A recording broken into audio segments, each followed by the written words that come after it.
Hello, and welcome to Day by Day True Crime Stories, the podcast where we explore a different crime or justice milestone from this day in history. I'm your host, Kona Gallagher, and today is March 8th. On this day in 1990, Heriberto Eddie Seda, infamously known as the New York Zodiac Killer, began his reign of terror with the shooting of Mario Orozco. His terrifying crime spree left 3 people dead and 6 others wounded over the course of 3 years. What made his crimes even more disturbing is his obsession with the original Zodiac Killer, the notorious unidentified murderer who terrorized California in the late 1960s. Seda believed that he could outsmart law enforcement the same way by leaving behind cryptic messages and symbols.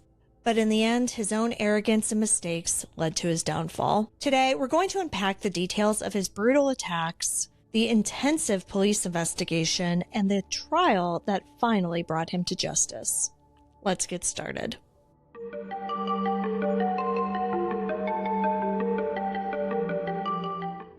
In the late 1980s and early 1990s, New York had its fair share of violent crime. But when a series of seemingly random shootings began to emerge, law enforcement realized that they had a different kind of predator on their hands. Through his cryptic notes, the assailant said that he was choosing victims based on their astrological signs. Heriberto Seda was born on July 31st, 1967 in New York City. A high school dropout, Seda was an introvert who became obsessed with astrology, numerology, and death. He idolized the Zodiac Killer and believed himself to be smarter than the police. And in his mind, that meant that he could get away with murder. But as we'll see, he couldn't. Between 1990 and 1993, Seda targeted multiple victims, each chosen because of their zodiac sign. His brutal attacks sent waves of fear through New York City. The first victim was Mario Orozco, a Pisces, on March 8, 1990. Mario was walking home in East New York, Brooklyn, when he was shot in the back. The bullet lodged near his spine, but he miraculously survived. At the scene, police found something chilling: a homemade firearm known as a zip gun, along with a note declaring, "This is the Zodiac." The next shooting occurred just weeks later on March 29, 1990, when 34-year-old Jermaine Montenestro, an Aries, was shot in Queens. The bullet passed through his liver, leaving him critically wounded. But, like Orozco, he managed to survive. Seda's violence escalated on May 31st, 1990, with the attack on 78-year-old Joseph Proce, a Gemini and a World War II veteran. Shot in the lower back while walking in Queens, he fought for his life for nearly a month before succumbing to his injuries on June 24, 1990.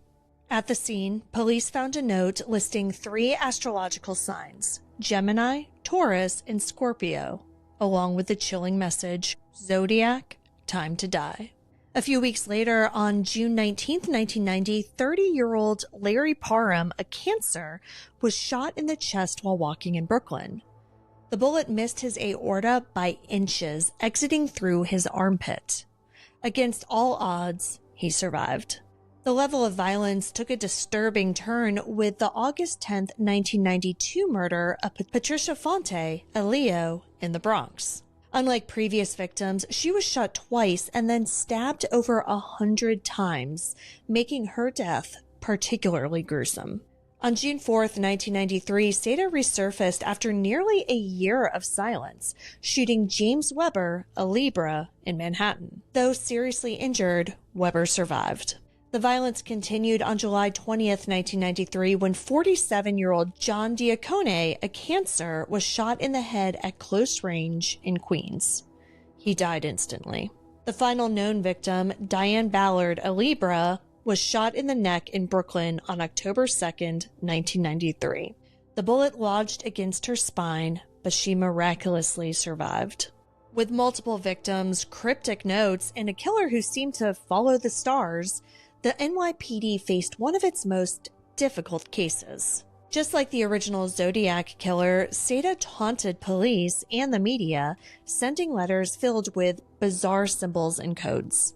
One of the key breakthroughs came when journalist Kieran Crowley of the New York Post worked with his father-in-law, a World War II cryptographer, to decode some of Seda's letters. Investigators determined that the shooter was selecting victims based on astrology, using zip guns to avoid ballistics tracing, and waiting for specific stars to align before attacking. To crack the case, the NYPD even consulted an astronomer to predict possible future attacks. For years, Seda eluded capture, but his own arrogance eventually led to his downfall. On June 18, 1996, Seda got into a violent argument with his half-sister, Gladys Chachi Reyes. In a fit of rage, he shot her in the buttocks as she tried to escape him. She managed to call 911, and when officers arrived, a tense standoff ensued. After hours of negotiations, Seda surrendered. At first, police had no idea that they had just captured the New York Zodiac Killer, but once they searched his apartment, the truth came out. During interrogation, Seda tried to deny everything, but the evidence was overwhelming. His handwriting matched the Zodiac letters, tool mark analysis linked his zip guns to the crimes, and the most damning evidence, DNA from the stamps on his letters matched his DNA.